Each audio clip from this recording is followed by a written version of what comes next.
chapitre 2, les versets 14 et 15. Il a effacé l'acte dont les ordonnances nous condamnaient et il l'a détruit en le clouant à la croix.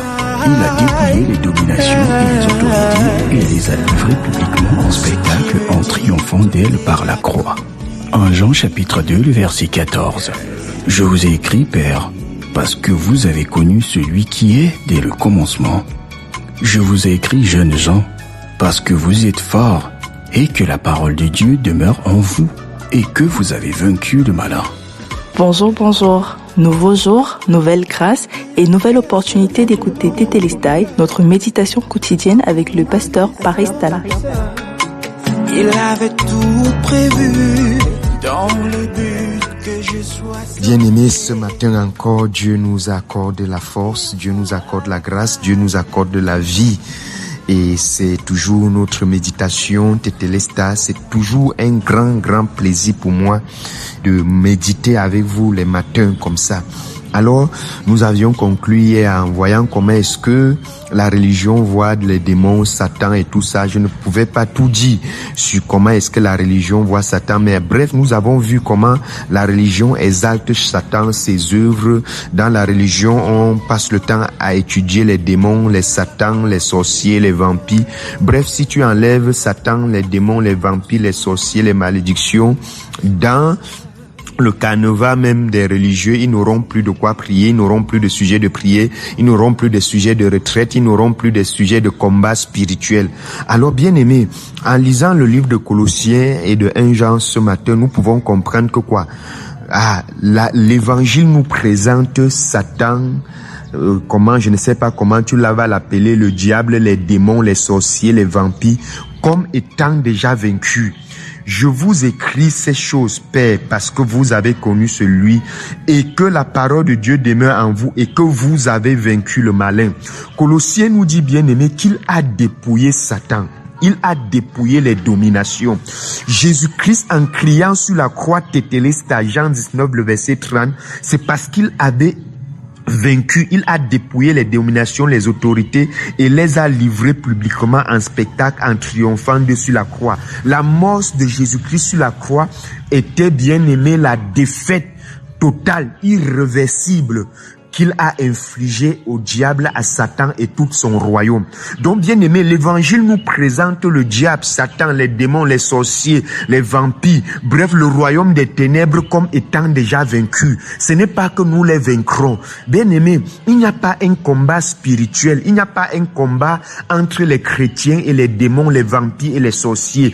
Le rapport qu'il y a entre nous, les chrétiens, les satans, les démons, les vampires, les sorciers, c'est un rapport de dominateur et de dominé. Bien aimé, la Bible dit que dans le livre d'Éphésiens chapitre 1, qu'il a mis Satan sous les pieds de l'église. La place de Satan, c'est sous les pieds de l'église. Éphésiens chapitre 1, le verset 21 jusqu'à 22 dit qu'au-dessus de toute domination, de toute autorité, de toute puissance, de toute dignité et de tout nom qui peut être nommé non seulement dans le siècle présent, mais dans le siècle à venir, il a tout mis sous ses pieds et il a donné pour chef suprême à l'église qui est son corps. Bien aimé, Dieu a mis Satan sous nos pieds, mais les religieux mettent Satan au-dessus de leur tête. Voilà pourquoi quand ils marchent partout, Satan, moindre chose, c'est les attaques, c'est les démons, c'est les vampires. On m'a attaqué, le religieux n'a pas de paix, il voit Satan partout. Pourquoi? Parce que la religion l'a présenté Satan comme étant omniprésent. La souris monde, c'est les démons qui sont morts.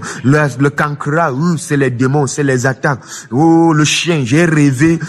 En fait, le religieux, tout rêve. Quand il rêve, il voit le cercueil, l'esprit de mort. Quand il rêve, il voit le chien, l'esprit de la sorcellerie. Quand il rêve, il voit les morts, l'esprit de ceci. Bien aimé. Non. Ça, c'est la religion. La religion a agrandi Satan. Pourtant, l'évangile a amoindri Satan. La religion a mis Satan au-dessus de l'humanité. Pourtant, l'évangile met Satan sous les pieds de l'humanité. Bien aimé. L'évangile nous montre Satan et ses démons et tout son royaume comme étant vaincus, pas comme seront. Tu ne peux pas vaincre le diable et ses démons plus que Jésus-Christ ne l'a fait. Jésus-Christ ne t'a pas appelé pour que tu combattes Satan, les démons et le diable. Non, il les a déjà combattus. Jésus-Christ t'a appelé pour que tu te reposes et que tu vois la défaite de Satan. Maintenant, Quoique Satan étant vaincu, il rôde quand même. Il rôde comme un chien qui n'a plus de dents. Il aboie quand même, mais il ne peut plus mordre quelqu'un, bien aimé.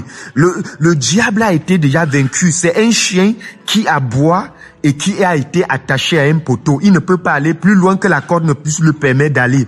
Mais c'est nous qui sommes en train de voir. Il aboie, nous le voyons partout. Il n'a plus de dents. Il ne peut plus mordre. Satan ne peut plus mordre, bien aimé. Comment est-ce que la religion t'a présenté le diable et ses démons? Moins de choses t'arrivent, c'est les sorciers. Quelqu'un meurt dans la famille, c'est les vampires, c'est les sorciers, c'est la rose-croix, c'est la franc-maçonnerie, c'est ceci, bien aimé. Finalement, quelle est la différence entre un païen et un chrétien? On dirait même que ceux qui se disent chrétiens, entre guillemets, les chrétiens, entre guillemets, ont plus peur même que les païens. Parce que les chrétiens sont toujours dans une forme de psychose.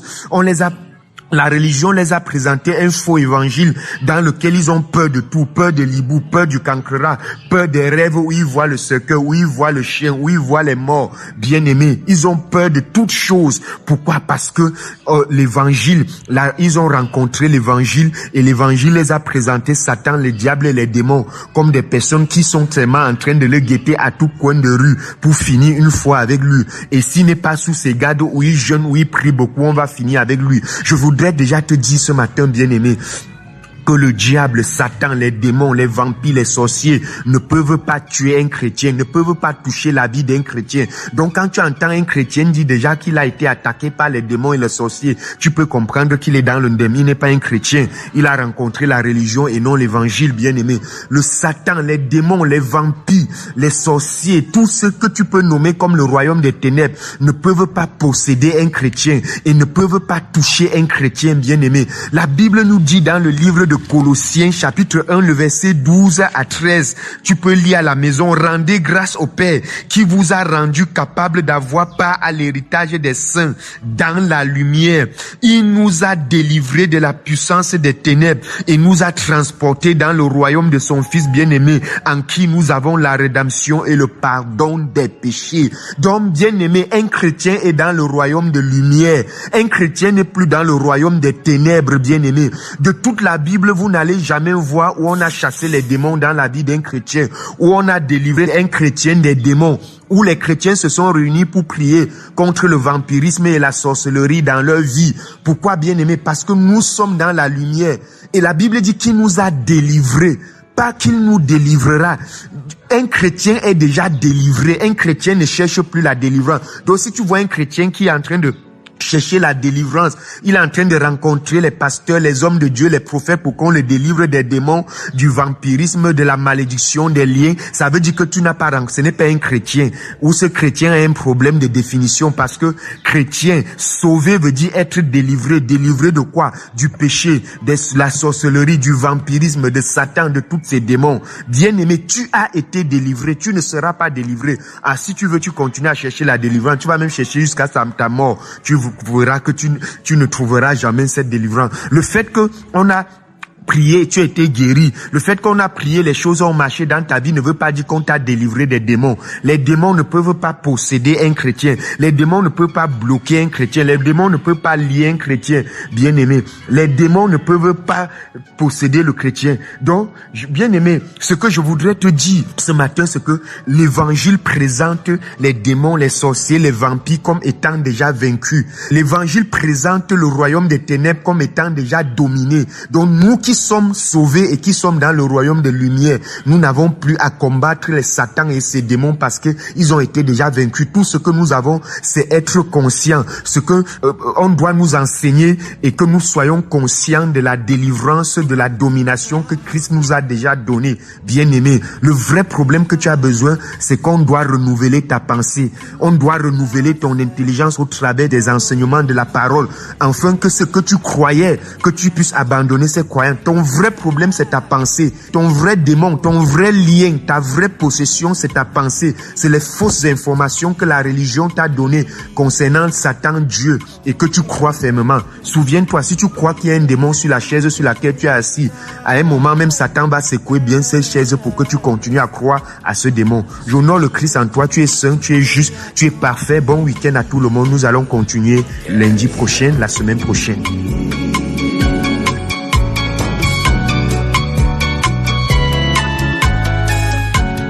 Vous venez d'écouter Tétélestai, un enseignement qui vous est produit par la Midigrade, la mission de la dispensation de la grâce de Dieu. Notre devise, prêcher la grâce et l'amour inconditionnel de Dieu manifesté en Christ. Vous pouvez nous contacter au 675 27 16 77 ou encore au 698 76 73 75.